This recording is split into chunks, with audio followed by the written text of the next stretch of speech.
A'udzubillahi minasyaitonirrajim. Bismillahirrahmanirrahim. Alhamdulillahi rabbil alamin, nahmaduhu wa nasta'inuhu wa nastaghfiruh wa na'udzu billahi min shururi anfusina wa min sayyiati a'malina. Man yahdihillahu fala mudilla lahu wa man yudlil fala hadiya lahu. Asyhadu an la ilaha illallah wahdahu la syarika lahu wa asyhadu anna Muhammadan 'abduhu wa rasuluh. Subhanaka la ilma lana illa ma 'allamtana innaka antal alimul hakim. Allahumma 'allimna ma yanfa'una wanfa'na bima 'allamtana wa zidna ilma. Allahumma ati anfusana taqwaha wa zakkiha anta khairu man zakkaha. Anta waliyuha wa maulaha. Rabbi yassir wa la tu'assir. Rabbi tammi bil khair amma ba'du.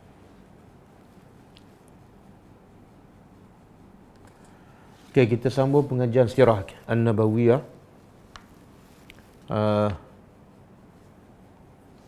Buku dah sampai, buku terjemahan daripada Indonesia dah sampai dan rasanya sebahagiannya telah dipost dan ada pelajar yang telah dapat buku tersebut.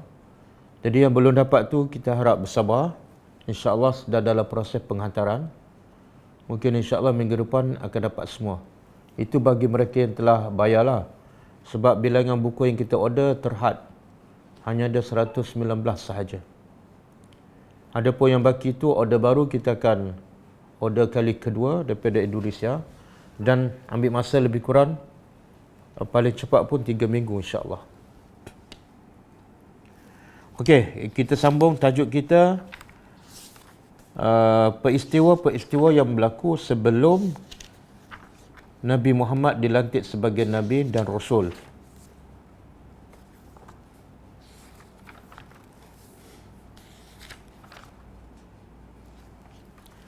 Dan antara yang berlaku juga ialah perkahwinan. Satu kisah yang terkenal dalam buku sirah. Mana-mana buku sirah mesti ada disebut kisah ini. Kisah Buhairah Ar-Rahib. Iaitu satu ketika Abu Talib yang ketika itu menjaga Nabi SAW, pakcik Nabi, membawa Nabi dalam satu perjalanan perniagaan ke Syam. Dan ketika itu umur Nabi ada mengatakan 9 tahun, ada kata 10, ada kata 12 tahun. Berbeza riwayat, berbeza umurnya. Jadi bila sampai ke Syam, seorang rahib ni macam pendeta lah, ahli ibadat dalam agama Nasrani. Bila dia tahu ada rombongan perniagaan daripada Mekah datang, dia menjemput rombongan ini di tempat yang bernama Busra, Madinah Busra. Jadi rahib ni jemput rombongan dagangan daripada Mekah untuk menjamu makan. Maka rahib ini bila tengok Nabi Muhammad ada bersama, yang ketika itu masih kanak-kanak, maka rahib ini dikatakan dia kenal, dia tahu bahawa Nabi ini adalah anak yatim dan di belakang Nabi ada tanda kenabian. Dan ketika itu dia lihat masa Nabi berjalan ada awan sedang membayangi Nabi dan rombongannya. Dan juga dalam hadis itu disebut ketika Nabi penat, Nabi singgah di bawah satu pokok untuk berteduh. Kemudian Nabi berehat dan Nabi tidur di situ.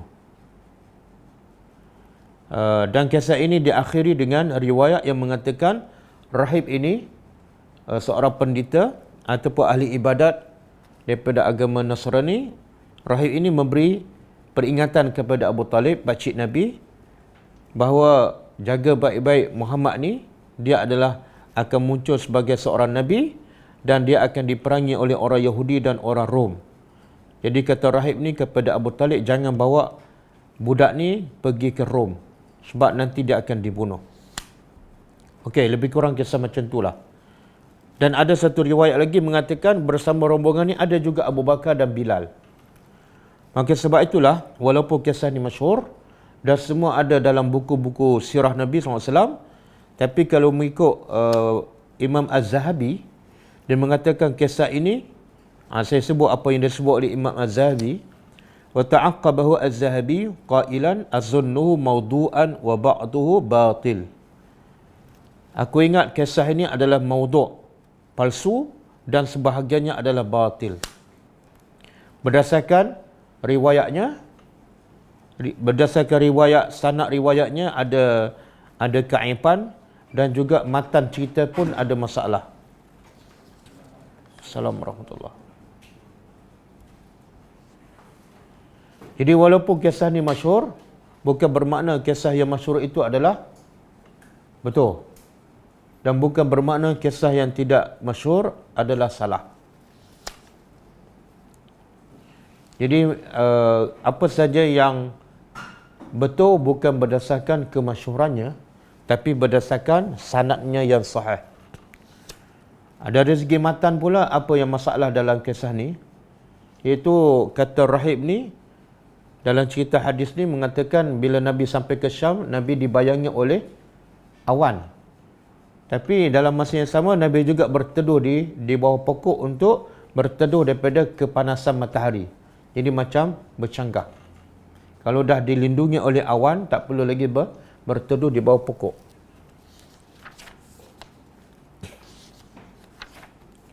Kemudian yang lagi mencacatkan cerita ini ialah ada dalam rombongan ini Abu Bakar. Sedangkan Abu Bakar lebih muda daripada Nabi dan Abu Bakar lagi kecil.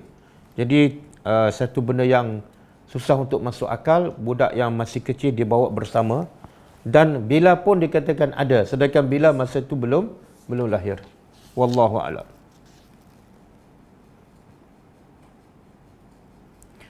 Okey. Juga antara yang berlaku sebelum Nabi dilantik sebagai Rasul ialah Hilfu al-Matibin. Dia dalam di Mekah ni biasa juga berlaku peperangan antara kabilah, antara sesama mereka. Dipanggil peperangan Al-Fujar. Kadang-kadang berlaku antara kabilah Quraisy dengan Kinanah. Kadang-kadang berlaku antara Quraisy dengan Qais Ailan. Dan tidak ada riwayat yang sahih Nabi pernah mengikuti peperangan ini. Tetapi ada satu riwayat yang sahih yang dikeluarkan oleh Imam Ahmad dalam sanadnya dan juga dalam Adab Al-Mufrad oleh Imam Bukhari, bahawa Nabi berkata, "Syahidtu hilfal matibin ma'umumati wa ana ghulamun. Fama ahabbu anna li humurun ni'am wa anni ankusuhu." Maksudnya, kata Nabi, aku menyaksikan Hilfu al-Matibin. Bila berlaku peperangan Al-Fujar antara kabilah-kabilah di Mekah, kadang-kadang berlaku perdamaian. Jadi Hilfu al-Matibin ini ialah satu perjanjian, satu perdamaian di antara puak-puak di Mekah untuk sama-sama melaksanakan keadilan, untuk sama-sama membantukan pihak yang lemah dan memulangkan orang yang dizalimi, memulangkan hak mereka. Ini dipanggil Hilfu al-Matibin. Jadi Nabi kata, aku sempat menyaksikan perjanjian ini dan ketika itu aku masih ghulam, kanak-kanak. Dan kata Nabi, aku tidak suka menghadiri, aku tidak suka jika aku dapat seekor unta yang merah dibanding dengan aku tidak hadir dalam perjanjian untuk kebaikan. Mana Nabi nak beritahu, Nabi ni daripada kecil lagi dia sangat suka perdamaian. Dan di sini juga pengajarannya ialah bila ada apa-apa proses perjanjian walaupun berlaku antara sesama kafir, maka tak salah kita memberi sokongan. Kalau perjanjian itu asasnya ialah untuk menegakkan keadilan. Sebagaimana Nabi pernah hadir perjanjian untuk menegak keadilan di kalangan orang-orang musyrikin Mekah. Okey. Antara yang berlaku sebelum Nabi dilantik sebagai Rasul juga ialah perkahwinan antara Nabi dengan Khadijah binti Khuwailid radhiyallahu anha. Sebenarnya tidak ada riwayat yang sahih yang sebut secara detail bagaimana berlaku perkahwinan antara Nabi dengan Khadijah radhiyallahu anha. Hatta umur berapa pun tidak ada riwayat yang sahih. Tapi yang masyhur ketika Nabi berkahwin dengan Khadijah ialah Nabi berumur 25 tahun dan Khadijah berumur 40 tahun. Itu yang masyhur. Tapi yang sahihnya, wallahu alam, ada pendapat mengatakan pendapat yang paling sahih, ketika Khadijah berkahwin dengan Nabi, umurnya ialah 28 tahun. Umurnya 28 tahun. Sebab apa? Dalil yang daripada hadis sahih tidak ada, tapi hasil daripada kajian. Yang kata umur Khadijah umur 40 tahun ketika berkahwin pun tidak ada dalil yang sahih. Yang mengatakan umur Khadijah ketika berkahwin 28 tahun pun tidak ada dalil yang sahih. Tapi kalau mengikut kajian, dua-dua berdasarkan kajian. Kalau mengikut kajian, yang paling tepat ialah Khadijah ketika berkahwin ialah umurnya 28 tahun. Kenapa? Sebab Khadijah setelah kahwin dengan Nabi, selepas itu dikurniakan oleh Allah 6 orang anak, kan? 2 lelaki dan 4 perempuan. Jadi kebiasaannya kalau umur 40 dia tak boleh melahirkan anak. Kalau boleh melahirkan pun mungkin tak seramai itu, iaitu 6 orang. Maka sebab itulah ulama mengatakan umur yang paling sesuai untuk melahirkan anak, apatah lagi 6 orang, ialah 28 tahun ke atas. Okey. Dan daripada hasil perkahwinan ini, Nabi mendapat 6 orang anak, 2 lelaki dan 4 perempuan. Dan ditakdirkan Allah, dua-dua anak lelaki Nabi ini wafat ketika masih kecil. Siapa namanya? Al-Qasim. Yang kedua, Abdullah. Tak, Ibrahim bukan dengan Khadijah. Ibrahim dengan Maryah Al-Qibtiyah di Madinah. Yang ini di Mekah ni. Al-Qasim digelarkan At-Tayyib, gelaran dia. Manakala Abdullah gelarannya ialah At-Tahir. Sebab itulah Nabi kadang-kadang dia panggil Abul Qasim. Abul Qasim iaitu sempena dengan anak Nabi lelaki yang bernama Qasim. Jadi Abul Qasim ataupun Abul Qasim iaitu bapa kepada anak yang bernama Al-Qasim. Kemudian 4 perempuan iaitu Zainab, Ummi Kalsum, Fatimah dan kemudian Ruqayyah. Jadi kalau ikut susunan ni, yang pertama Zainab, yang kedua Ummu Kalsum, yang ketiga Fatimah dan yang keempat Ruqayyah. Tapi semua meninggal sebelum Nabi wafat, kecuali Fatimah. Semua meninggal, anak-anak Nabi SAW meninggal sebelum Nabi wafat, kecuali Fatimah yang meninggal beberapa bulan setelah Nabi wafat. Okey. Macam mana cara perkahwinan Nabi? Kata Aisyah radhiyallahu anha, cara perkahwinan di masa jahiliyah ada 4 cara, 4 bentuk. Dan Khadijah dengan Rasulullah kahwin dengan salah satu cara ni. Kita baca apa yang disebut oleh Aisyah radhiyallahu anha. Dalam buku sirah ni tak ada, tapi saya rujuk kepada buku sirah yang lain. Disebut, kata Aisyah radhiyallahu anha, "Innan nikaha fil jahiliyah kana ala arba'ati anha." Sesungguhnya nikah pada zaman jahiliyah berlaku dalam 4 bentuk. Fanikahum minha nikahun nas al-yaum. Pertama, nikah yang dilakukan seperti orang ramai pada hari ini, iaitu seorang lelaki pergi meminang ataupun pergi merisik seorang wanita, sama ada jumpa mak bapak dia ke ataupun wali dia, kemudian bila bersetuju kahwin. Itu satu. Bagaimana nikah hari inilah. Nikah yang kedua, seorang lelaki ambil perempuan, kemudian dia berjima, kemudian selepas perempuan itu suci daripada haid, lepas suci daripada haid, dia hantar perempuan ni kepada seseorang lelaki dan dia suruh wanita ni supaya berjima dengan lelaki itu.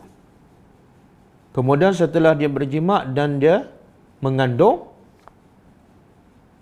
dan lelaki yang asal ni tinggalkan wanita tu yang telah berjimat dengan lelaki lain, dan lelaki yang pertama tak sentuh, sehinggalah wanita ni mengandung, kemudian melahirkan anak, kemudian dia tengok anak tu.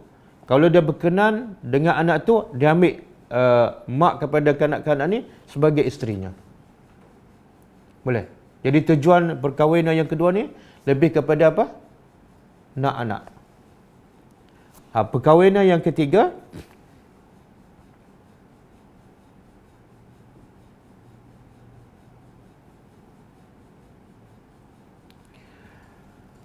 beberapa lelaki, lebih kurang 10 orang, masuk pada seorang wanita, kemudian semua lelaki ni macam berzina lah, berzina dengan wanita ni yang seorang. Kemudian wanita ni bila mengandung dan melahirkan anak, wanita ni akan datang pada kumpulan lelaki yang tadi. Kemudian wanita ni akan tengok mana lelaki yang dia suka, dia bagi tahu, okey, ini anak kamu. Maka lelaki ni tak ada hak untuk menolak, dia akan terima. Maka jadilah lelaki itu suaminya dan wanita ni isterinya.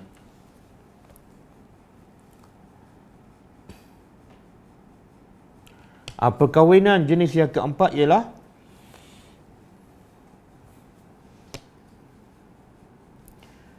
macam pelacur lah.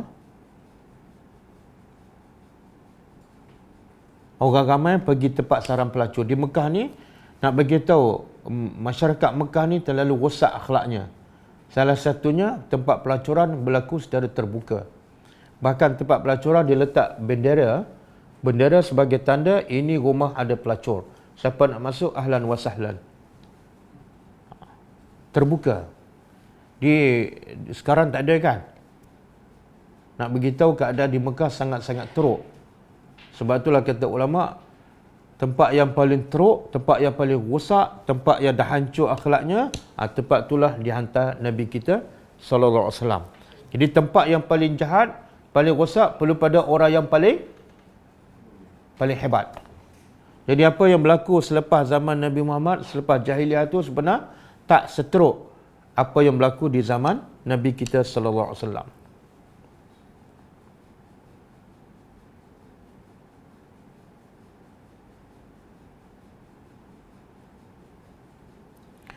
Jadi yang nikah yang keempat ni, lelaki beberapa orang pergi melacur dengan seorang wanita, kemudian wanita ni mengandung, kemudian wanita ni lepas mengandung dan melahirkan anak, dia cari lelaki yang berzina dengan dia dan dia pilih mana yang dia nak.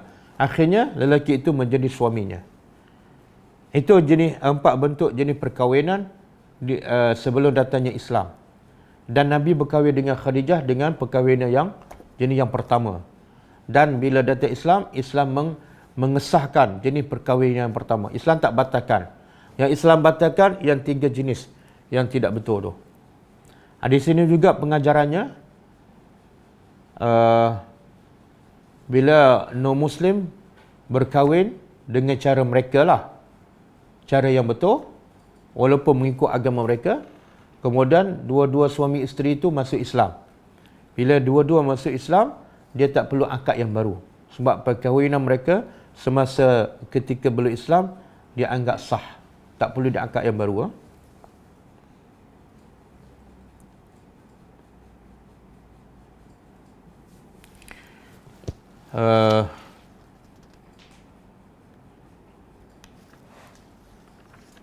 Ada yang mengatakan antara punca lah kenapa Khadijah berkenan kepada Nabi Muhammad sallallahu alaihi wasallam, iaitu sifat amanah Nabi. Apabila Nabi diutuskan sebagai wakil kepada Khadijah untuk berniaga barang dagangnya ke Syam, Nabi pergi bersama pembantu Khadijah yang bernama Maisarah.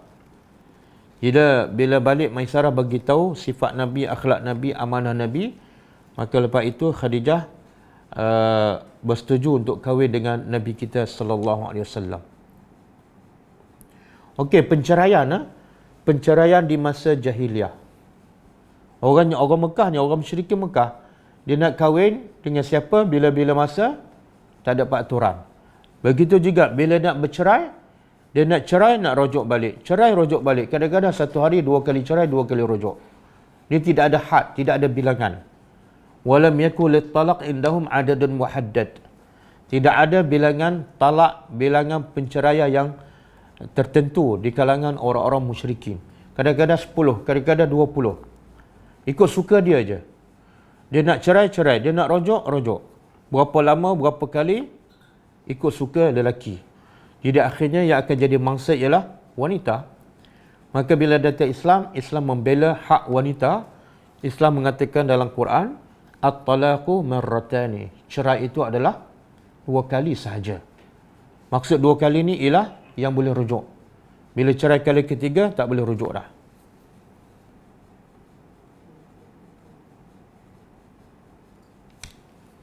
Kalau cerai kali ketiga, tak boleh rujuk. Tapi boleh kahwin lain tak? Cerai kali kedua, boleh rujuk lagi kan? Tapi cerai kali ketiga, tak boleh rujuk. Tapi dia nak kahwin lagi dengan isterinya yang telah diceraikan dengan talak 3. Ada tak jalan keluar dalam Islam? Apa dia? Dia nak kahwin dengan perempuan yang isterinya itu pula. Bekas isterinya yang telah diceraikan talak 3. Antara syarat dia kena kahwin perempuan tu, kena kahwin lagi dengan lelaki lain. Lepas tu kena ada persetubuhan. Lepas tu tunggu iddah, baru boleh kahwin balik. Dengan nikah baru, akad baru. Tapi dengan syarat lah. Dia tak boleh jadi Cina buta. Sorry ya.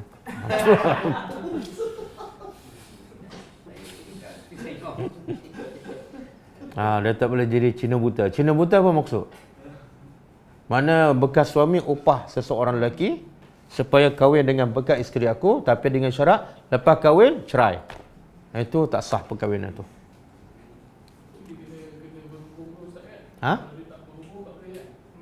Ya. Kena berjimat. Dan tak ada dalam perjanjian, lepas berjimat ni aku akan cerai. Supaya kamu boleh kahwin dengan bekas. Tak boleh. Kalau bersyarat perkahwinan tak sah. Tak ada. Allah sebut dalam surah Al-Baqarah. Ini nak bagi tahu Islam membela hak wanita. Islam membatalkan semua peraturan yang menzalimi wanita. Allah sebut dalam surah Al-Baqarah kan ayat 230. Fa in talaqaha fala tahillu lahu min ba'du hatta tankiha zawjan ghairah. Sekiranya dia telah menceraikan isterinya dengan talak 3, fala tahillu lahu min ba'du, maka tidak halal bekas isterinya kepadanya. Min ba'du, hatta, selepas itu tidak halal sehinggalah dia kahwin, isteri dia, bekas isteri dia kahwin dengan lelaki lain dan berlaku jima'. Kemudian berlaku perceraian. Maka ketika itu dia boleh kahwin semula dengan bekas isterinya yang telah diceraikan dengan talak 3. Okey. Apa lagi yang berlaku?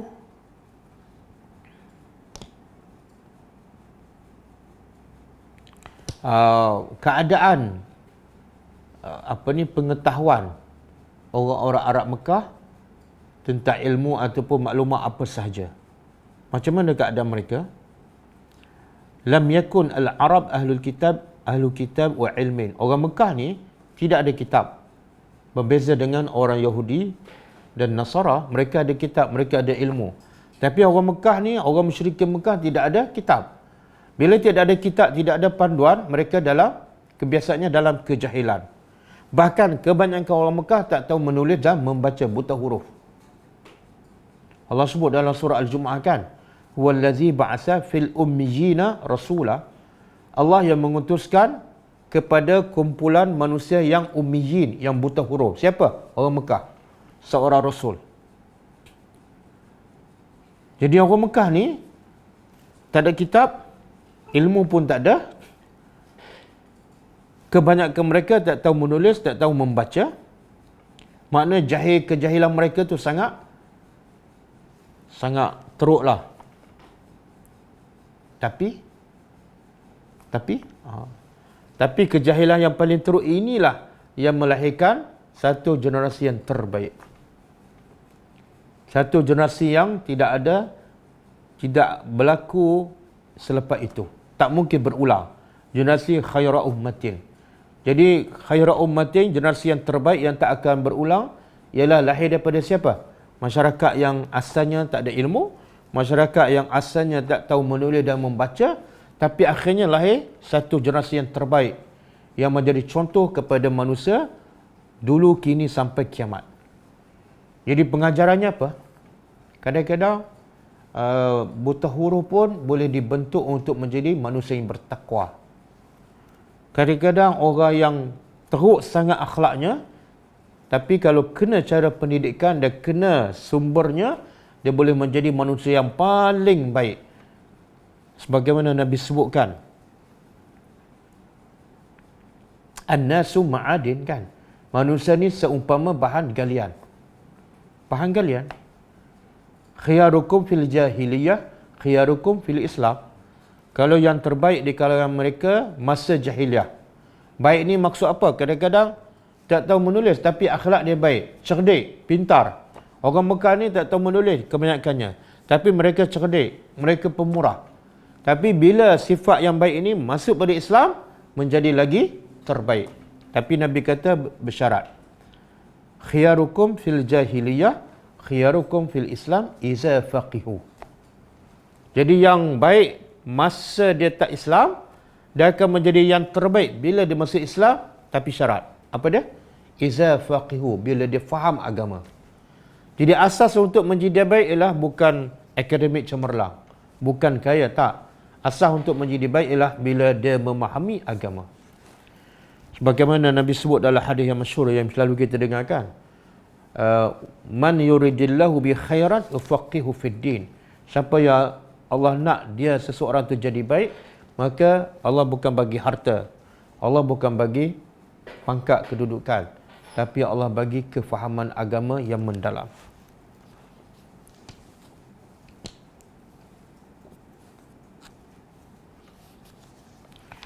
Okey, kemudian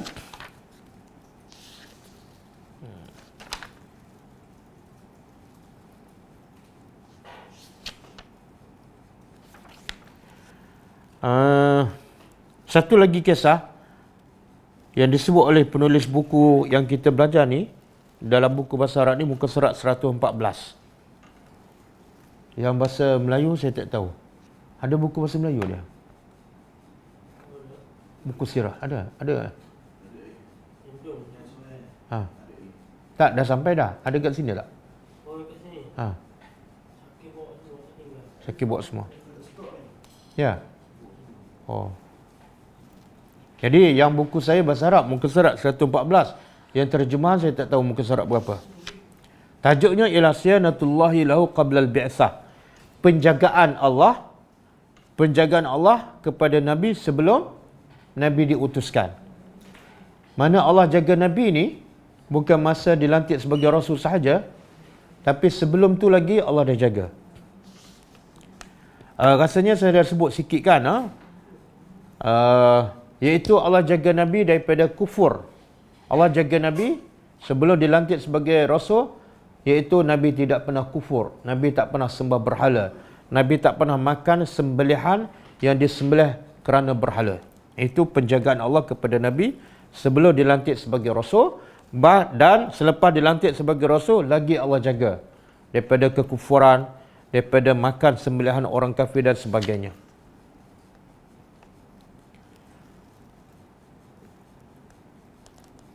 Dan ada satu peristiwa ketika Nabi mengangkat batu-batu bersama pakciknya Al-Abbas untuk membina Kaabah, untuk mengulang balik pembinaan Kaabah. Jadi Nabi bekerjasama dalam masyarakat, walaupun masyarakat itu masih belum Islam. Nabi kerjasama. Ketika itu katanya umur Nabi 35 tahun. Ini dah dewasa kan, 35 tahun. Nabi belum dilantik sebagai Nabi, tapi bila orang musyrikin Mekah nak bina semula Kaabah yang mungkin dah nak roboh, Nabi bagi kerjasama, Nabi tolong angkat batu. Dan satu ketika kain Nabi hampir nak terselak, ia akan menampakkan aurat Nabi. Maka Allah bagi Nabi itu jatuh. Bila Nabi jatuh, aurat Nabi tidak dipandang, tidak dinampakkan. Dan kata ulama itu adalah sebagai petanda bahawa Nabi akan muncul sebagai seorang Nabi dan manusia yang akan menjadi contoh kepada semua yang lain. Jadi pengajaran di sini juga ialah jagalah aurat kita. Jagalah aurat kita. Kita pernah dengar kisah seorang wanita hitam yang kena penyakit sawan. Bila dia minta doa kepada Nabi supaya Nabi doa dan sembuh, Allah sembuhkan penyakitnya. Sebab utamanya supaya auratnya tidak terbuka. Tapi bila Nabi tawarkan syurga kalau dia sabar dengan penyakit, Nabi tawarkan kalau sabar dengan penyakit sawan ni, dia akan dapat syurga. Maka dia terima, dia boleh sabar. Cuma dia minta Nabi berdoa supaya auratnya tidak terbuka. Tengok takwanya wanita-wanita di zaman Nabi. Walaupun dalam keadaan dia tak sedar, dia takut auratnya terbuka dan dilihat oleh orang lain. Maka jagalah aurat anda, wahai ibu-ibu, wahai wanita-wanita, wahai anak-anak perempuan. Jagalah aurat anda. Sebab itu adalah maruah diri kita. Bila kita buka aurat, sebenarnya kita dah tak ada maruah. Kita mendedahkan keaiban kita kepada orang.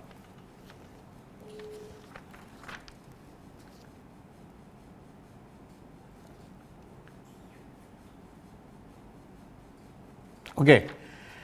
Kita pergi pada muka surat bahasa Arab ni 118. Tajuk dia ialah berita gembira oleh para nabi tentang kelahiran Nabi Muhammad SAW. Boleh cari tajuk dia lebih kurang berita-berita gembira dari para nabi tentang kelahiran Nabi Muhammad SAW. Siapa yang ada buku boleh buka. 112 ke? Okey, laqad basyara Isa alaihi salam qaumahu bisyaratan sarihatan bi bi'sati Muhammadin sallallahu alaihi wasallam. Qala Allah Ta'ala wa iz qala Isa ibn Maryam ya bani Israil inni rasulullahi ilaikum musaddiqan lima bayna yadayya min at-taurati wa mubashshira bi rasulin ya'ti min ba'di ismu Ahmad. Falamma ja'ahum bil bayyinati qalu hadza sihrun mubin. Surah Saf ayat 6. Maksud dia ini Allah nak beritahu apa ni? Allah nak beritahu kelahiran Nabi Muhammad, Allah beritahu awal. Kepada siapa? Kepada para nabi yang sebelum Nabi Muhammad, dan cerita ini termaktub dalam kitab mereka. Kalau Nabi Isa termaktub dalam kitab Injil, kalau Nabi Musa termaktub dalam kalau Nabi Isa termaktub dalam kitab Taurat. Betul lah, Injil kan. Kalau Musa termaktub dalam kitab Taurat. Okey, cuba tengok ayat ni, surah Saf ayat 6. Allah kata, wa iz qala, ingatlah wahai Muhammad ketika mana Isa bin Maryam telah berkata, ya Bani Israel, wahai Bani Israel, inni Rasulullah ilaikum, sesungguhnya aku ni adalah Rasulullah kepada kamu. Aku utusan Allah kepada kamu. Apa tugas aku? Pertama, musaddiqan, membenarkan lima bayna yadayya minat Taurah, membenarkan apa yang ada pada kamu daripada kitab Taurat. Maknanya Bani Israel sebelum Nabi Isa, mereka berpegang pada kitab Taurat, dan Nabi mereka adalah Nabi Musa. Jadi kata Isa, aku ni bukan bawa benda yang baru, bukan nak bawa Tuhan yang baru, tapi aku hanya membenarkan apa yang dah ada dalam kitab kamu, iaitu Taurat. Aku hanya menyambung, melengkapkan. Jadi sepatutnya, logiknya, kalau kamu beriman dengan kitab Taurat, maka kamu juga kena beriman dengan kitab Injil yang dibawa oleh aku. Sebab aku adalah kesinambungan kepada Nabi kamu, Musa AS. Yang kedua, tugas aku juga ialah mubashshirah, untuk membawa berita gembira kepada dengan kelahiran seorang Rasul. Rasul ni akan datang bila? Ya'ti min ba'di, yang akan datang selepas aku, dan siap dengan nama ismuhu Ahmad, namanya ialah Ahmad. Dan masa ni Bani Israel setelah diberitahu oleh Nabi mereka Isa, mereka percaya tak apa yang Nabi Isa sampaikan? Mereka percaya tak? Percaya. Percaya. Sebab dalam kepala dia, Nabi ni ialah daripada Bani Israel.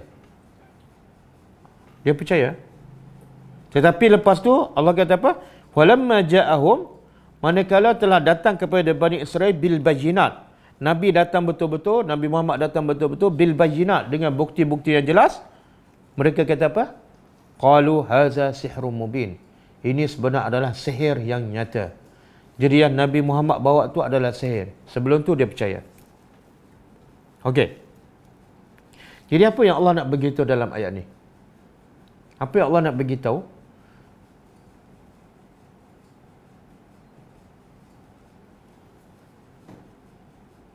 Kenapa Allah begitu awal kedatangan Nabi Muhammad kepada umat-umat sebelum itu, iaitu Bani Israel, melalui Nabi mereka? Kenapa Allah begitu awal? Apa faedah, apa hikmahnya?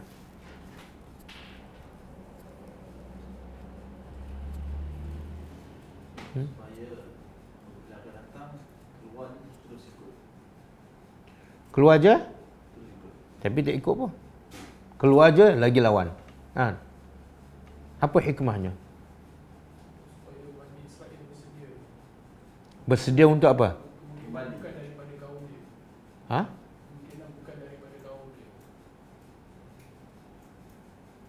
Tapi mereka sangka, mereka tetap menyangka Nabi yang akan datang tu daripada kaum mereka. Dan itu yang mereka nak. Mereka tak nak kaum daripada yang lain.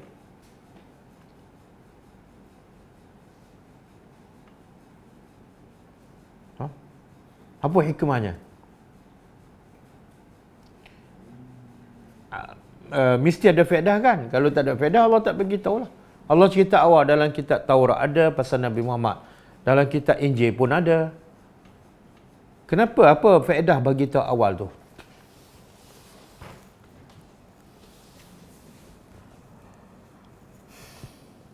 Apa dia? Pelajar boleh jawab ke?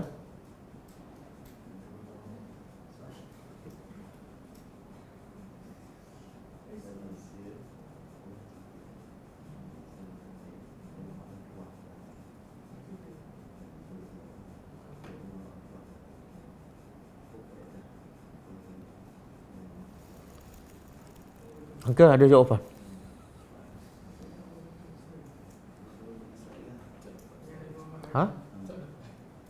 Tak dapat,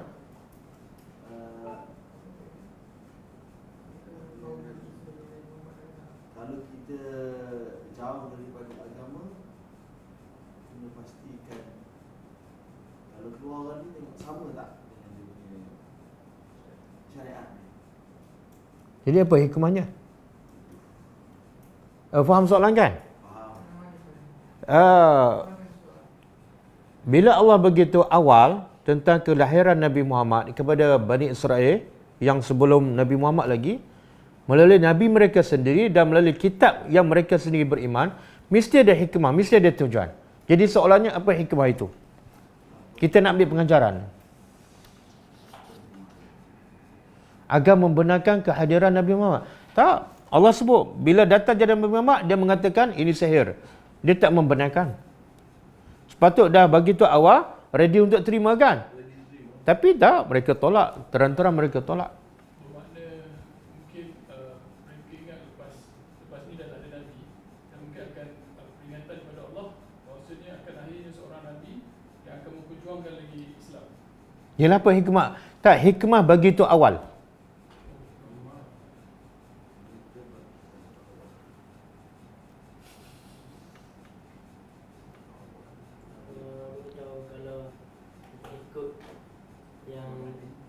Yang diutus tu, yang akan datang tu, kalau dia tolak juga, maknanya dia teruk lah.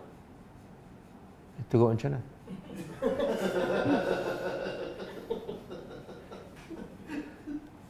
Okey, nantinya tengok. Fauzi Harun nak menunjukkan bahawa semua telah ada dalam perancangan Allah, walaupun Nabi Muhammad belum wujud lagi. Nak begitu semua ada dalam perancangan Allah. Tapi kalau Allah tak bagi tahu pun, kita kena percaya tak bahawa semua telah dirancang dan diatur oleh Allah, kan? Walaupun Allah tak bagi tahu. Supaya mereka bersedia dengan kehadiran. Tak, mereka bersedia tapi akhirnya mereka menolak. Nak bagi tahu apa? Risalah dia satu.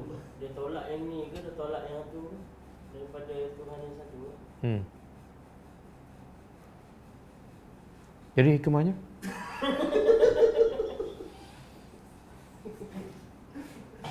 Hikmah dia. Allahu Akbar. Oh, besar hikmahnya. Boleh kita guna hikmah tu untuk Imam Mahdi dan Tak ada kaitan dengan Imam Mahdi. Supaya mereka berpegang teguh kepada akidah dan ajaran Islam. Yelah, bagi orang musyrikin Mekah, tapi orang musyrikin Mekah tak ada berita awal sebab mereka tak ada kitab. Kata Allah ni rahmat, sayang kepada diorang. Dia tak suka yang ni, Allah bagi yang lain. Tapi dia bagi yang lain lagi suka ke lagi benci? lagi benci. Tu dia cari pasal lah tu. Supaya dapat kesan Nabi yang betul bukan penyamar. Oi. Nabi yang akhir adalah bukan daripada Bani Israel. Menunjukkan kehebatan Allah dan Al-Quran, menceritakan perkara yang akan berlaku. Betul, boleh juga sebut salah satu hikmahnya macam siapa beritahu tu? Quraisyah.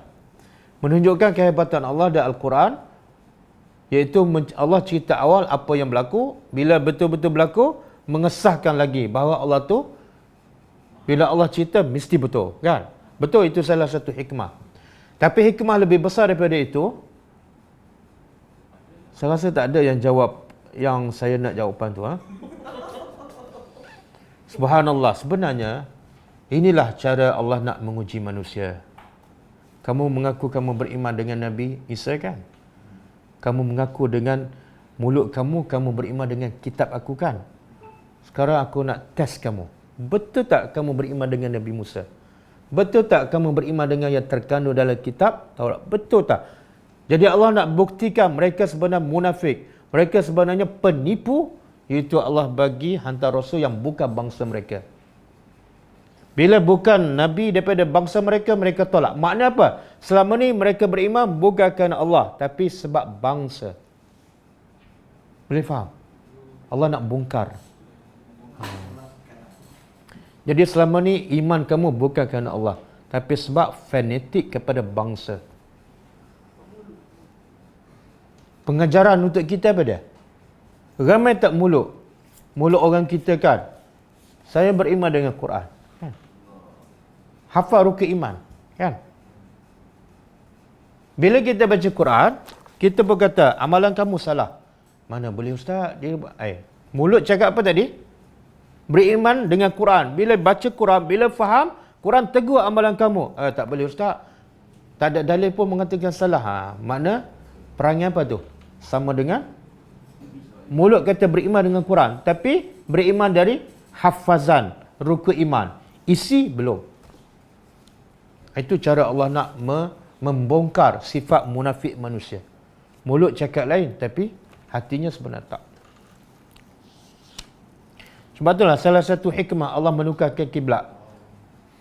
Salah satu hikmah Allah tukar kiblat kenapa? Kan kiblatnya sebelum Kaabah Baitul Maqdis, kan? Orang Yahudi suka sangat Baitul Maqdis. Kenapa? Baitul Maqdis ataupun Palestin. Sebab apa dia suka sangat? Tanah? Itu tanah air dia, dan kebanyakan para Nabi Bani Israel, dan pusat kebanyakan para Nabi di Palestin. Jadi Allah nak test. Betul tak kamu suka kiblat Baitul Maqdis kerana Allah? Allah pun tukar Kaabah. Terus dia tolak, terus dia memberontak. Kan? Sebab tu Allah kata apa? Sayaqulu sufaha ma wallahum an qiblatihim allati kanu 'alaiha. Allah kata bila aku tukar kiblat akan ada orang bodoh yang berkata apa? Kenapa Allah tukar kiblat ni? Orang bodoh. Sebab apa? Sebab apa dia bodoh? Sebab dia hamba yang menukar kiblat siapa? Tuhan. Kalau kamu hamba, ikut je. Sebab tu Allah kata walillahi al-masyriqu wal maghrib. Bagi Allah milik timur dan barat. Ikut suka Allah nak arah kiblat kepada. Kamu hamba, ikut. Bila kamu membantah, kamu bukan hamba Allah. Okey. Itu dalam tu Allah nak uji manusia. Mulut cakap, okey aku nak uji, betul tak? Ustaz, saya kalau pencen nak pergi kelas. Allah pun bagi pencen awal, PKP, kan? Betul-betul datang. Banyak tu. Ustaz, kalau saya sihat ni, saya nak tadabbur Al-Quran. Allah pun bagi sihat. Tiba-tiba tak ada. Okey? Kemudian dalam ayat ini juga, Allah kata apa? Kata Nabi Isa, aku bawa berita gembira tentang kedatangan seorang rasul. Namanya Ahmad. Kan? Ahmad. Tapi nama Nabi kita apa? Ini salah satu poin orang Nasrani, orang Kristian. Dia kata kami tak beriman dengan Muhammad sebab tak sama dengan nama dalam kitab kami. Kitab kami kata Ahmad, Quran pun sebut Ahmad. Jadi kami nak Nabi yang betul-betul nama Ahmad. Macam mana kita nak tolak?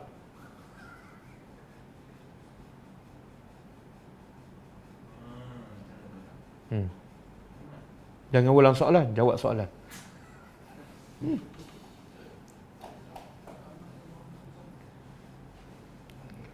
Macam mana? Boleh faham soalan? Tak sama. Muhammad ni dia lebih, kalau bahasa Arab Muhammad ni yang dipuji lah. Kalau Ahmad yang isim tafdil, yang paling dipuji.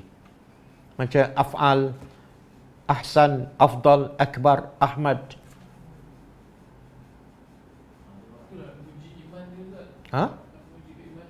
Macam mana nak uji iman? Betul? Bila macam Ustaz cakap yang dia ubahkan kiblat tu kan. Tapi macam mana kita nak tolak hujah dia? Dia kata kami tak nak beriman sebab nama tak sama.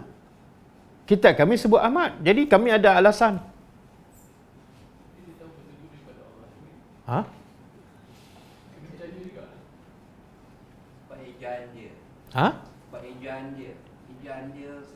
Yalah tak sama. Ahmad dengan Muhammad lain.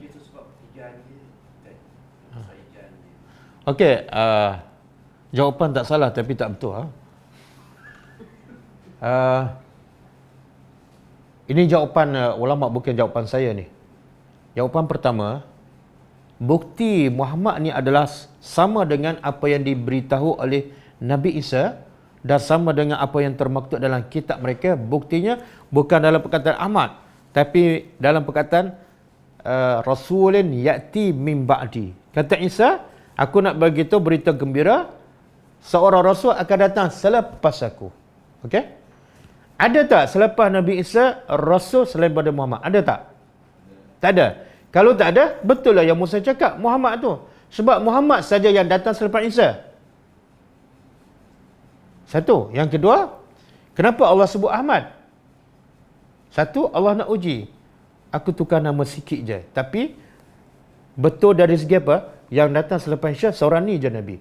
Tak ada orang lain dah. Mana kamu kena beriman lah. Sama dengan apa yang Nabi Isa sebut. Kemudian Allah nak bagi tahu bahawa Muhammad yang datang ni, yang akhir zaman ni, adalah yang terpuji. Sebab tu Allah guna perkataan Ahmad. Dia lebih baik daripada Isa, lebih baik daripada Musa, lebih baik daripada semua para Nabi. Ahmad, dia yang paling terpuji. Itu mesej Allah nak bagi tahu melalui perkataan Ahmad. Siapa yang faham bahasa Arab, dia fahamlah. Kemudian yang ketiga, salah satu nama Muhammad pun memang Ahmad. Cuma yang terkenalnya, yang selalu disebut Muhammad. Cuba kita tanya orang Yahudi kan, orang Kristian. Kamu tunggu Muhammad kan?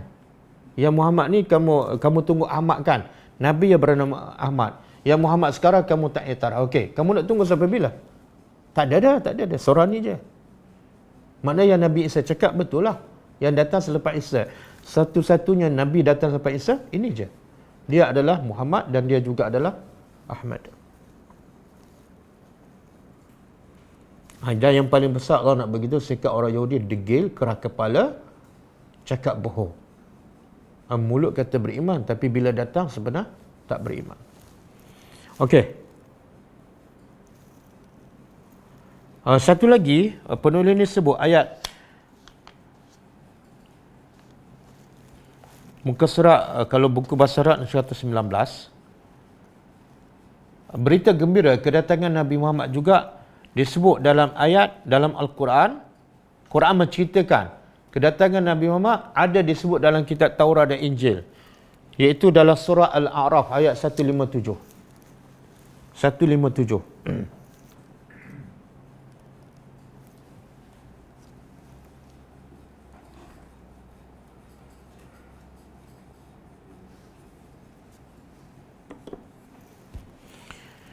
Cuba tengok ayat dia. Auzubillahi minasyaitonirrajim. Allazina yattabi'una ar-rasula an-nabiyya al-ummiyya allazi yajidunahu maktuban indahum fit Taurati wal Injil ya'muruhum bil ma'ruf wa yanhahum 'anil munkar wa yuhillu lahum at-tayyibati wa yuharrimu 'alaihimul khaba'is wa yad'u 'anhum israhum wal aghlal allati kanat 'alaihim. Okey. Surah Al-A'raf ayat 157. Maksud dia cuba tengok, allazina, Allah kata orang-orang yang yattabi'una rasul, yang mengikuti rasul. Apa sifat rasul tu? Dia juga adalah nabi dan dia juga adalah ummi. Apa makna ummi? Tak tahu membaca dan tak tahu menulis. Jadi ada setengah orang dia kata sifat ummi yang ada pada nabi bukan bermakna tak tahu membaca, tak tahu menulis, tapi maksud dia apa? Saya sebut minggu lepas kan. Iaitu daripada perkataan ummu ni makna tempat orang datang kepada dia. Anak-anak semua datang. Jadi Nabi ni mempunyai ilmu yang banyak sehingga semua orang datang kepadanya. Maknanya itu sebenarnya tafsiran yang bercanggah dengan bahasa Arab. Ummiyu makna berasal daripada ibu juga. Iaitu anak yang baru dilahirkan oleh ibu. Boleh menulis tak? Yang baru lahir, baby? Tak boleh. Boleh membaca tak? Tak boleh. Jadi bila anak ni sampai besar, umur 40, 50, masih tak boleh membaca, seolah dia baru dilahirkan oleh ibunya, iaitu keadaannya tak boleh membaca dan tak boleh menulis. Jadi kata ulama, sifat Nabi Ummi, sebenarnya sifat buta huruf ni tercela. Tapi bila ada pada Nabi, terpuji. Sebab apa? Apa hikmah Allah jadikan Nabi buta huruf? Itu Allah tak nak Nabi baca daripada kitab lain, dapat maklumat lain, kemudian masuk pula Quran, bercampur aduk. Allah nak Nabi hanya terima satu benda yang suci bersih, iaitu Al-Quran. Caranya apa? Allah jadikan Nabi tak tahu membaca, tak tahu menulis. Sebab itulah kisah Buhairah kan, yang saya sebut tadi, iaitu Abu Talib bawa Nabi pergi ke Syam, masa berniaga. Ada orang Yahudi, Kristian mengatakan apa? Nabi sempat ambil maklumat daripada rahib tu. Maklumat daripada rahib, iaitu pendeta Kristian, dan maklumat itulah Nabi ubah jadi Al-Quran. Sebab itulah kisah itu sebenar tak sahih.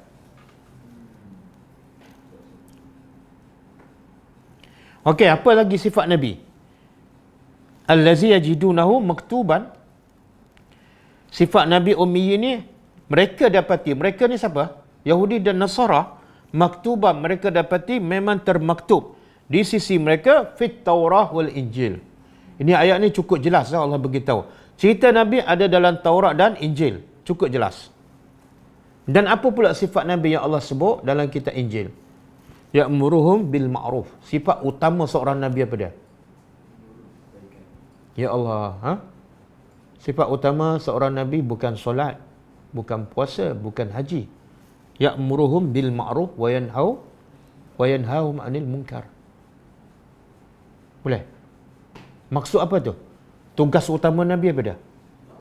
Dakwah. Sebab itulah siapa tak berdakwah, Allah kata dilaknat. Siapa tak berdakwah, dilaknat. Sebagaimana Allah sebut dalam surah Al-Ma'idah kan, kisah Bani Israel dilaknat sebab tak mencegah kemungkaran. Dan sebab itulah solat ni bukan tujuan, solat adalah matlamat. Salah satu tujuan solat apa dia? Untuk mencegah kemungkaran. Jadi tugas utama seorang Nabi mencegah kemungkaran. Mekanismenya salah satunya solat. Dengan solatnya sepatutnya kamu pergi cegah kemungkaran. Dan kamu sendiri jangan buat kemungkaran. Bila kamu solat, kamu buat kemungkaran, solat tak betul. Bila kamu solat, kamu lihat kemungkaran, kamu tak cegah, solat kamu pun tak betul. Okey, apa lagi sifat Nabi? Wa yuhillu lahum at-tayyibat. Nabi menghalalkan semua benda-benda yang baik. Air ke, makanan ke, buahan ke, binatang ternak, semuanya halal. Kemudian wa yuharrimu alaihim al-khaba'is. Tugas Nabi yang akan datang ni mengharamkan benda yang yang buruk. Rasuah, riba, zalim, makan anak harta yatim, rampas hak orang. Ini mana kerja-kerja yang mulia. Kemudian apa lagi tugas Nabi yang ditulis dalam kitab Taurat dan Injil? Wa yada'u anhum israhum. Iaitu Nabi apa dia yada'u? Membebaskan manusia daripada dosa-dosa, daripada maksiat, daripada bebanan. Jadi kerja Nabi ialah nak membebaskan manusia daripada dosa-dosa supaya mereka sentiasa diampunkan oleh Allah.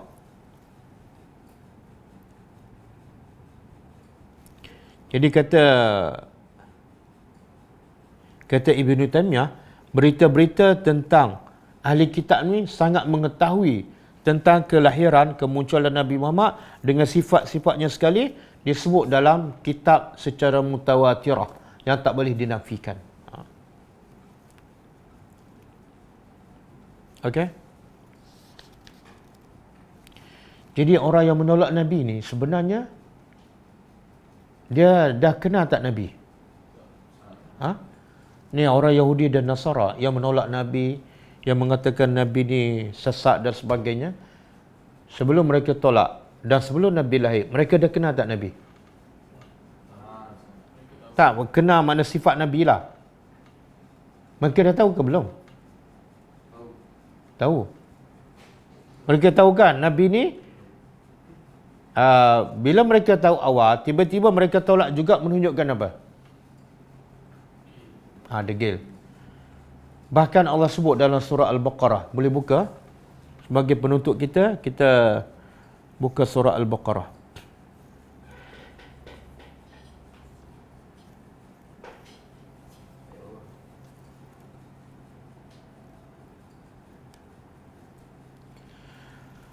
Surah Al-Baqarah ayat 146.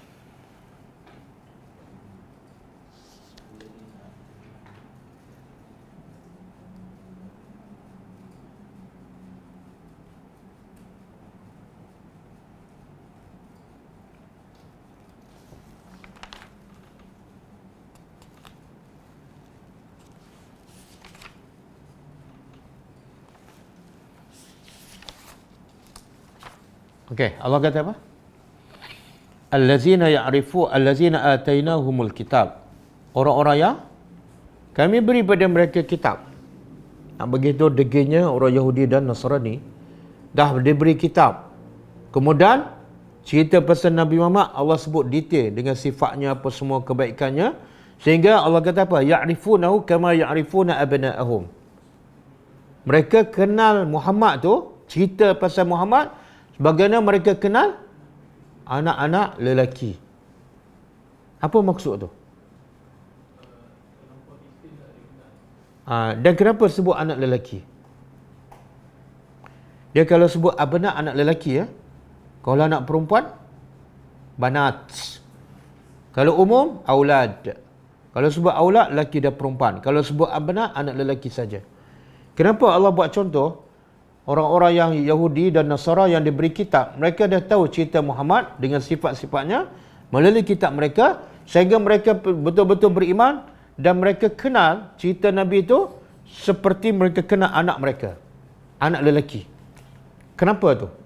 Allah buat contoh, kenal macam kenal anak lelaki.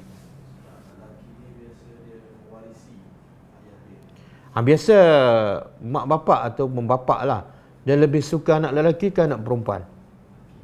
Anak lelaki kenapa?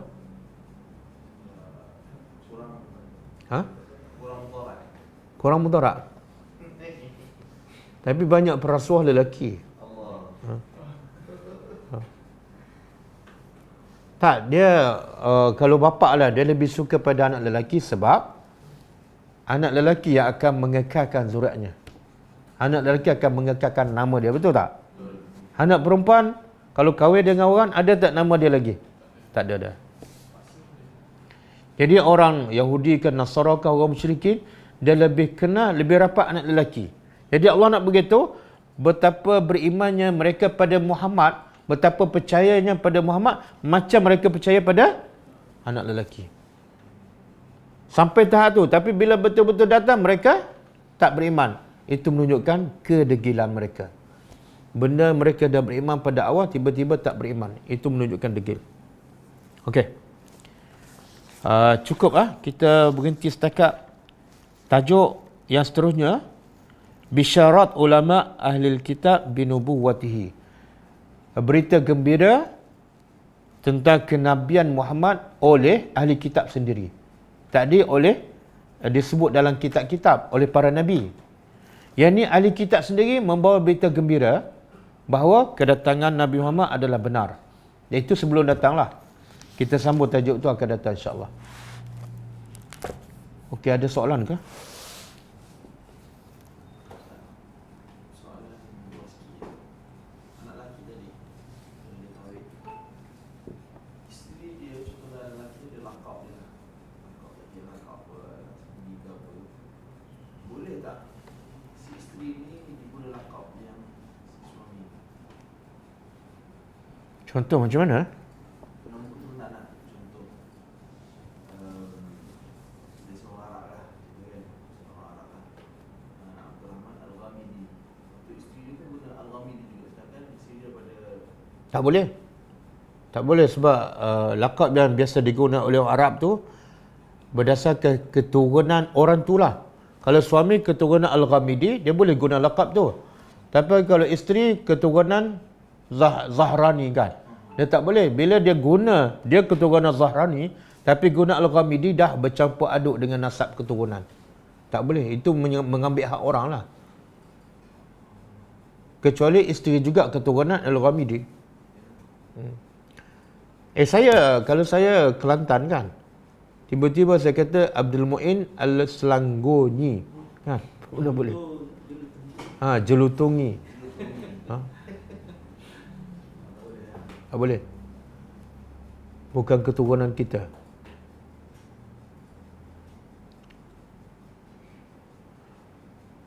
Nabi Muhammad SAW amat dikenali melebihi anak-anak mereka.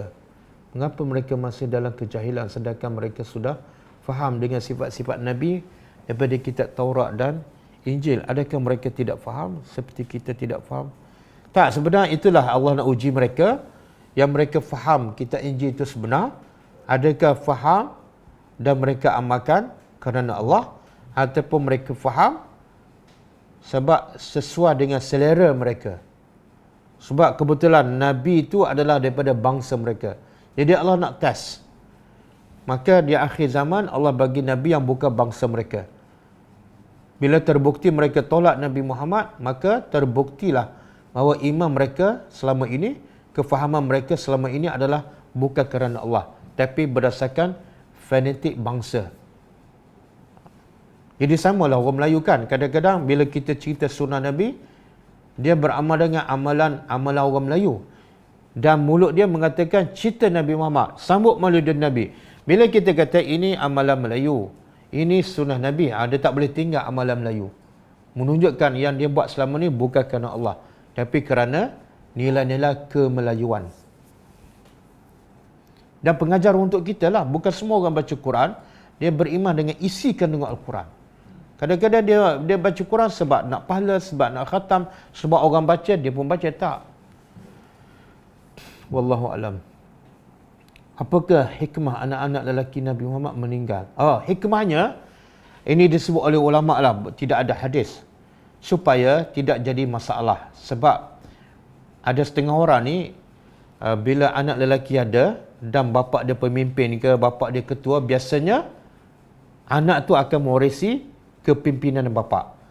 Jadi kalau anak Nabi lelaki membesar, bila Nabi wafat, mungkin orang akan serba salah nak lantik khalifah yang menggantikan Nabi. Nak ambil orang lain, takkan nak tinggal anak Nabi. Nak ambil anak Nabi, dia bukan tak ada kelayakan. Jadi hikmahnya supaya tak timbul masalah bila Nabi wafat, nak lantik siapa sebagai pemimpin yang menggantikan Nabi. Dan juga Islam nak bagi tahu yang layak menjadi pemimpin bukan keturunan, tapi adalah yang layak, yang ada sifat kepimpinan yang telah ditetapkan oleh Islam. Bolehkah kita kaitkan pengajaran kisah ini dengan ada di kalangan orang Islam menolak tadabbur Al-Quran ataupun sunnah Nabi yang benar? Ya, betul. Kita boleh kaitkan. Dia beriman dengan Al-Quran, tapi bila kelas tadabbur tak nak faham. Kan? Kenapa tak nak faham? Mulut beriman dengan Quran. Beriman dengan Quran makna beriman dengan isi kandungan, bukan dengan bacaan, bukan dengan pahala membaca. Yang paling asas ialah Quran hudan linnas, petunjuk untuk memadu manusia kepada kebaikan, bukan semata-mata bahan bacaan, bukan semata-mata bahan untuk ditampar kat dinding, bukan. Dia hudan linnas. Sebab itulah kadang-kadang orang gunakan ayat Quran bukan untuk mencari hidayah, tapi untuk kepentingan diri. Contoh dia guna ayat untuk merawat penyakit, kan? Wa iza batastum jabbarin. Dia kata boleh ustaz, sebab ini ayat mengguna untuk rawatan, dipanggil sifat mujarrab. Ada orang dah buat dan betul-betul menjadi. Saya kata tak salah, tapi yang salahnya apa? Ayat Quran diturunkan yang pertama untuk apa? Kitabun anzalnahu ilaika mubarakun liyadabbaru.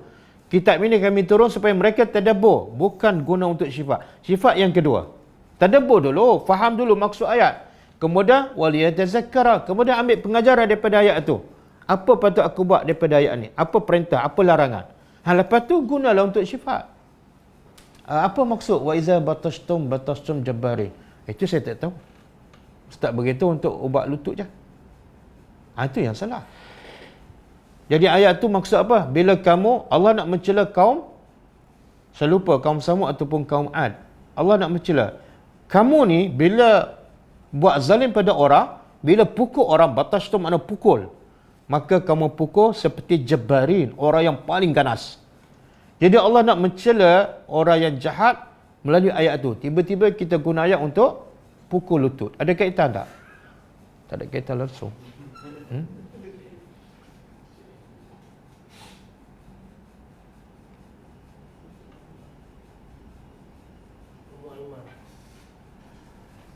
Benarkah isteri-isteri Nabi tidak boleh dinikahi oleh orang lain setelah kewafatan Nabi? Ya benar, hadis sahih. Tidak halal isteri Nabi berkahwin dengan orang lain. Kenapa?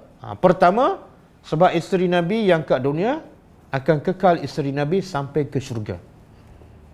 Satu. Yang kedua, isteri Nabi ini digelar sebagai ummahatil mukminin, ibu-ibu kepada orang beriman. Jadi mana boleh orang kahwin dengan ibu? Walaupun dia sebenarnya bukan ibu, tapi kedudukan dia seumpama ummul mukminin. Aisyah adalah ibu kepada orang-orang beriman. Jadi tak layak dikahwini oleh sesiapa pun. Wallahu a'lam.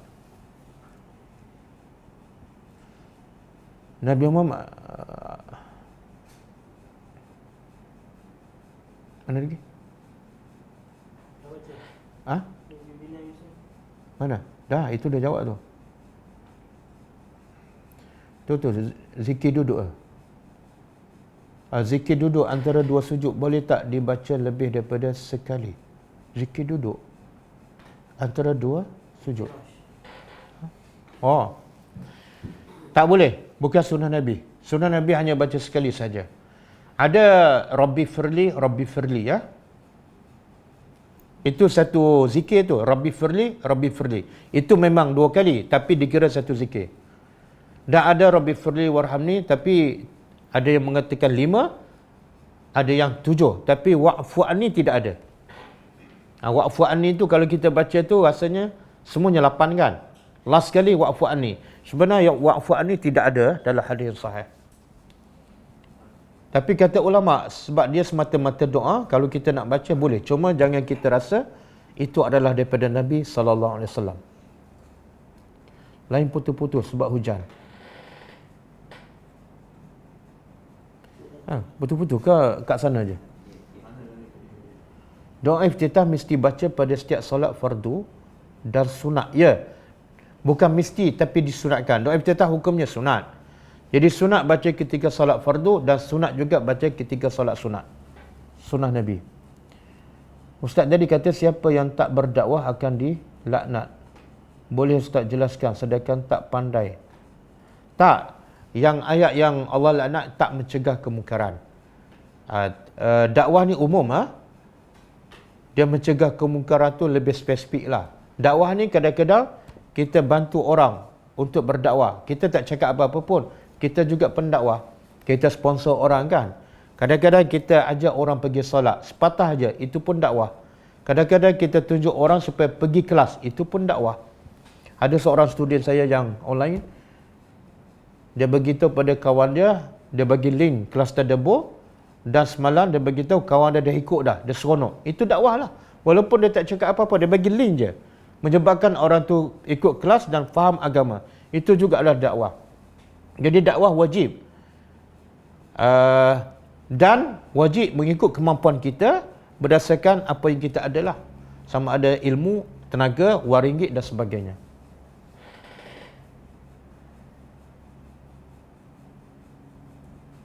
Ada kalangan kami mengatakan tadabbur adalah sunat.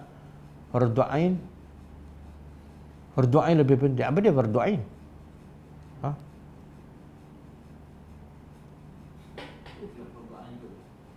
Kelas fardu ain. Apa dia? Fardu ain belajar apa? Dia, saya bagi contoh lah. Kalaulah tadabbur Al-Quran tak hukumnya sunat, tak wajib kan? Kenapa Nabi perlu berhijrah ke Madinah? Kenapa Nabi perlu pergi sampai ke Taif dan dibaling batu? Kenapa Nabi perlu sampai berperang? Sebenarnya Nabi berhijrah, Nabi berdakwah, Nabi berperang. Sebenarnya nak tadabbur Al-Quran sebab Nabi tadabbur lah. Bila tadabbur, Allah perintah pergi berperang. Berperang. Bila bertadabbur, Allah kata pergi berhijrah. Berhijrahlah. Sebenarnya bila kita tadabbur, baru kita tahu banyak benda yang wajib kita belum buat. Jadi sebenarnya tadabbur tu adalah wajib. Sebab apa? Sebab dia memberi ilmu kepada kita mana yang halal, mana yang haram, mana yang wajib, mana yang sunat. Dan Quran juga menegur kita, ada perbuatan kita, kadang-kadang kita buat sekian lama terbatal pahalanya. Quran menegur kita. Jadi sebenarnya hukum tadabbur Al-Quran adalah wajib. Dan banyak dalil daripada Quran yang Allah mencela. Allah mencela orang yang tak tadabbur Al-Quran. Kan? Allah kata seperti keldai. Allah kata buta huruf. Allah kata seperti binatang ternak. Itu menggambarkan bahawa tadabbur adalah wajib. Kalau tak wajib, kenapa Allah mencela? Kenapa Allah mengatakan macam keldai? Wallahu a'lam.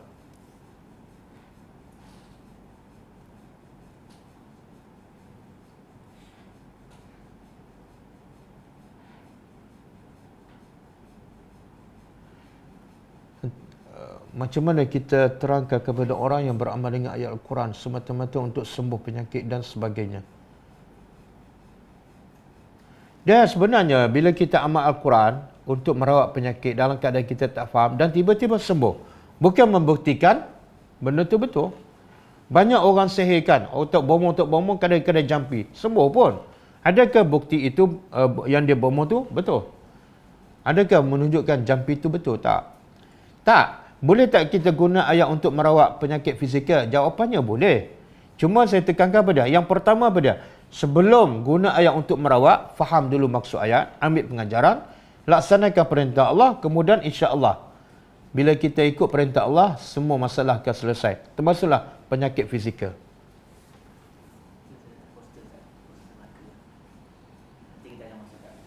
Dah masuk dah. Okey, insya-Allah hari Sabtu ni, lusa kita akan buat lawatan ziarah ke Melaka untuk berjumpa, berziarah, berkenalan dengan pelajar-pelajar online tadabbur di Melaka dan sekitarnya. Itu ada poster dia. Jadi kita minta siapa yang ada sekitar Melaka, Seremban ke nak join sekali, tolong bagi nama kepada Puan Haniza. Ada nombor telefon Puan Haniza kat poster tu. Bagi nama, kita nak tahu berapa ramai supaya kita boleh cari tempat yang sesuai dan cukup untuk bilangan peserta. Kita bagi tempoh, bagi nama sampai pukul 12 tengah hari besok insya-Allah. Dan poster ni kita akan masuk dalam Facebook Ghulam insya-Allah.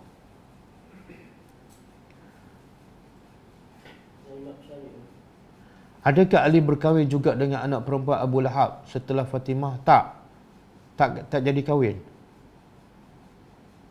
Sepanjang Fatimah hidup, Ali tak kahwin. Lepas tu saya tak pasti, wallahu a'lam. Ada kata solat hajat tak ada. Ulama beza pendapat lah. Ada katakan solat hajat tu seumpama solat istikharah. Kalau solat istikharah memang ada hadis. Siapa yang ada masalah ataupun 2 pilihan, 3 pilihan dan semuanya betul tapi tak tahu nak pilih yang mana, dia pun solat istikharah. Jadi ada sebagian ulama kata solat istikharah itu juga adalah solat hajat. Wallahu a'lam.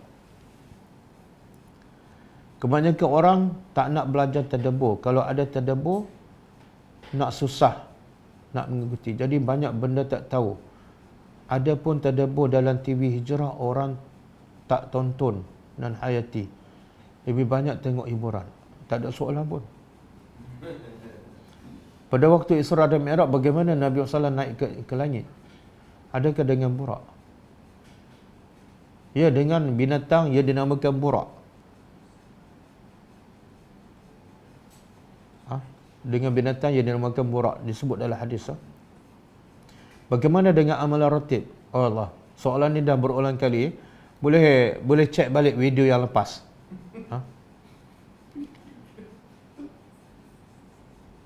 Kalau dia bagi tahu tapi dia tak dengar, suruh orang dengar, boleh pahala juga ke? Dia suruh orang dengar tapi dia tak dengar. Bukan boleh pahala, boleh dosa. Sebab Allah kata apa? Atamuruna an-nasa bil birr wa tansawna anfusakum wa antum tatluna al-kitab. Adakah patut kamu suruh orang buat baik dan kamu lupa diri kamu? Kamu suruh orang buat baik itu, kamu suruh orang pergi kelas tapi kamu lupa diri kamu. Adakah patut? Allah tanya. Wa antum tatluna al-kitab, sedangkan kamu baca kitab. Afala taqilun, kamu tak berakal ke? Jadi tak bagus bila kita suruh orang buat baik tapi kita tak buat.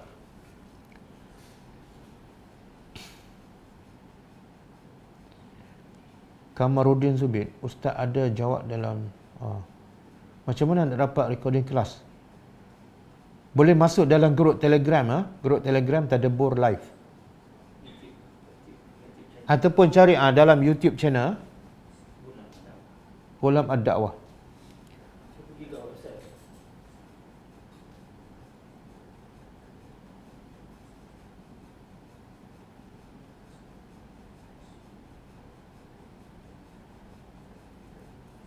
Dah. Betul Ustaz, tadabbur tu bagus. Tak ada soalan. Okey, cukup Kelas kita akan datang ialah besok insya-Allah pukul 10.30. Kita tutup dengan membaca tasbih kafarah. Subhanakallahumma wa bihamdika asyhadu an la ilaha illa anta astaghfiruka wa atubu ilaik. Assalamualaikum warahmatullahi wabarakatuh.